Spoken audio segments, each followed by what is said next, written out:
Love the dress. Thank you. What is the dress? Oscar de la Renta. Oh, very nice. Fancy. Fancy, yeah. I bought it on consignment, so Oh. it was. Okay. So playing Elton's mum. So how sort of intimidating was that thought when it was first put to you? Yeah, I mean, it's kind of wild. I got a call about doing this role, and read the script, and the script was written by the same writer who wrote Billy Elliot, and I was just swept away. I mean, I didn't know Elton's story. Like, I knew, obviously, his songs. I had seen him, not in person, but like on TV, had seen him perform, had seen the extravagant costumes. I knew about his activism, but I had no idea. I just knew nothing about his story. And of course, you know, his relationship with his mother and kind of the impact that had on his life. Were you a fan of his music? Yeah, absolutely. But I wasn't someone, like I said, who knew much about him. And there were tons of songs that when I got this and I started listening constantly to all of his music, I was like, oh my gosh, I had no idea that was an Elton John song, you know? And that happened again and again and again. And it just goes to show you sort of like the familiarity that we all have with him and his music. You know, it's sort of a given. People don't discover Elton John. You know, they learn about him.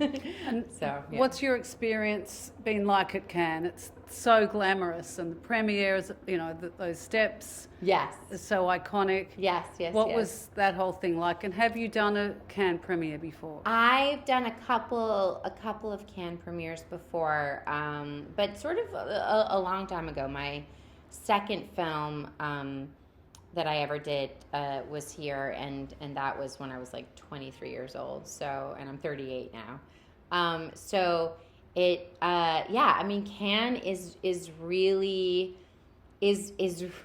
there's nothing else on the planet like the Cannes Film Festival, and the glamour and the traditions and the views and stuff like that. I mean, it's really quite epic. And when we were about to walk the red carpet, I was trying to kind of like understand what the rules were, and I was like, so where are we supposed to walk? So what's going to happen? And they're like, don't worry, we'll tell you. And I like looked over and was like looking down, you know, the line, and like Bella Hadid, like beautifully posing, and then my publicist was like, try to look back when you're on the red steps. And then I finally get to the red steps, and I'm like, if I look back, I'm gonna fall. So yeah, it's wild. Do you enjoy the sort of glamour part of your job?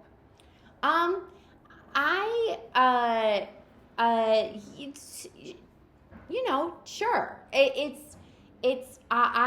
For me, there's always been, it's not sort of like been exactly straightforward or necessarily like the strongest aspect of my persona, you know?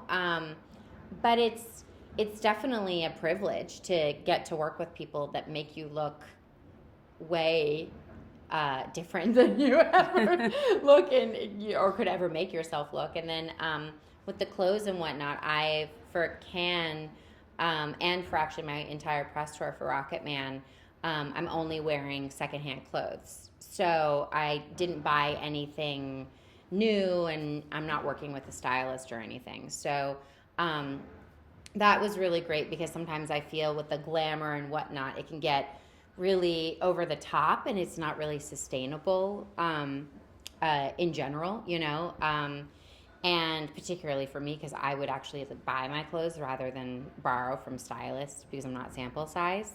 And so it definitely puts me at ease a little bit more with all the glamour and whatnot, being like, okay, so these outfits that I'm only wearing once, I didn't buy them, you know, fresh off the rack. Like, these are clothes that I bought in consignment, you know, and then I'll do the same, and then I'll sell them again, or, you know, or auction them off or whatever. But it's it helps to kind of justify the red carpets and whatnot when I don't feel like I myself am being wasteful.